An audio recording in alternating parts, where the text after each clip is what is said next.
how's it going? It's a Daily Shooter. Yesterday was a pretty exciting day, wasn't it? I woke up nice and early. I went out. I voted. Probably like most of you, I spent the entire day either watching or listening to the news, listening as the polls came in, watching all of the propositions locally, all the national elections, the presidential election, everything that really mattered. I really enveloped myself into everything, and it was a really high anxiety day. And then as the night got further and further, and I was up extremely late, you could probably tell by my voice, as the night progressed and we realized that, you know what, maybe Hillary's not going to make it in office, I started getting less anxiety and more excitement. You know, that was a really big deal. It's not so much, to me at least, that Donald Trump won the presidency as it is that Hillary didn't win so that she could appoint a liberal judge to the Supreme Court. Because remember this, if Donald Trump wins and he does nominate a conservative Supreme Court justice, that Supreme Court justice will reign far beyond Donald Trump's presidency, or could sit far beyond Donald Trump's presidency. So should he lose the presidency after 4 years and maybe a liberal is elected in, we still have that conservative Supreme Court justice, which really does mean a lot to the Second Amendment. However, even though the majority of the gun owners in the state, in the country, were super excited that the Second Amendment pretty much won last night, here in California, it was a completely different story because guns lost. California lost. Okay, not only did California overwhelmingly vote to put Hillary in office, but they also voted for Prop 63. If you remember, I did a video not too long ago where Prop 63, basically, I said Prop 63 is sort of the umbrella of gun control. All of the gun control that has happened throughout the year, throughout 2016 in California,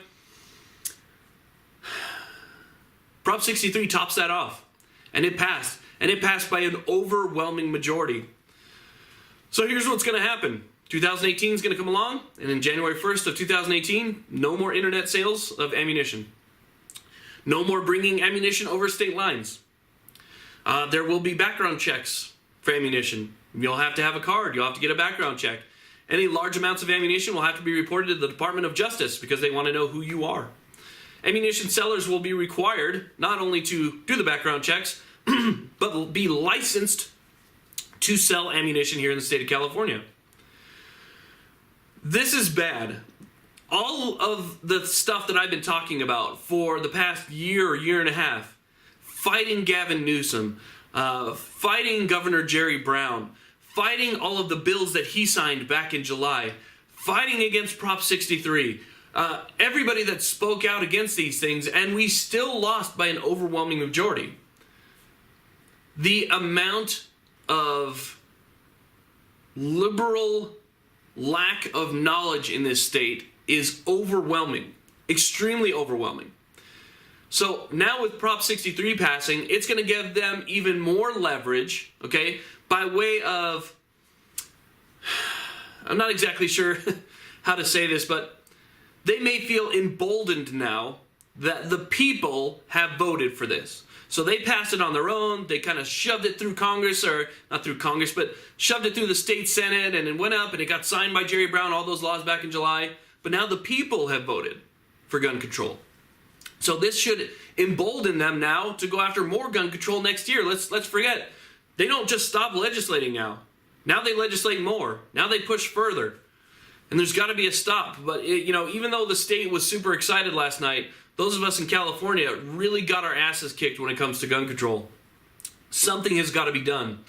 And if Donald Trump can at least nominate a conservative Supreme Court justice, and if we lose another Supreme Court justice, a second Supreme Court justice to really tip the balance of power in the Supreme Court, there is a chance that the laws, the props, and all of this stuff that is anti-gun in California, should lawsuits go past the Ninth Circuit Court of Appeals and to the Supreme Court, maybe we'll have there a chance to overturn it. But honestly, guys, it's just not looking good. Now, here's what I know a lot of people are going to say to me. Well, what do we do now? What do we do now? Well, here's the thing. People voted for it. It's going to take an act of Congress, or it's going to take the Supreme Court in order to change that. I don't know if you guys remember Prop 8. If you guys remember Prop 8, that had to go all the way to the Supreme Court. It takes years and years and years for this stuff to happen. So we just got to stick to it. We got to take it through the legal system. We got to push legally as hard as we can, get it up to the Supreme Court, get it overturned. Other than that, I don't know what to tell you. I'm not going to comply. I've said that since day one. As a matter of fact, that got me on the news down in San Diego and up north in Sacramento. I'm not going to comply. I don't care if I have to go to jail. I'll be a martyr for this. That's fine. I don't care. At least my kids will know that I stood up for something. But the rest of us here in California, we need to stand up. And if you didn't vote, shame on you. If you did not go and vote, or if you didn't vote no on Prop 63, and you're watching this video, or you're a liberal, enjoy the fact that the criminals will be the only ones that have guns, because they're going to be the ones that are going to come after you. Thank you all very much for watching. Please like, subscribe. God bless America.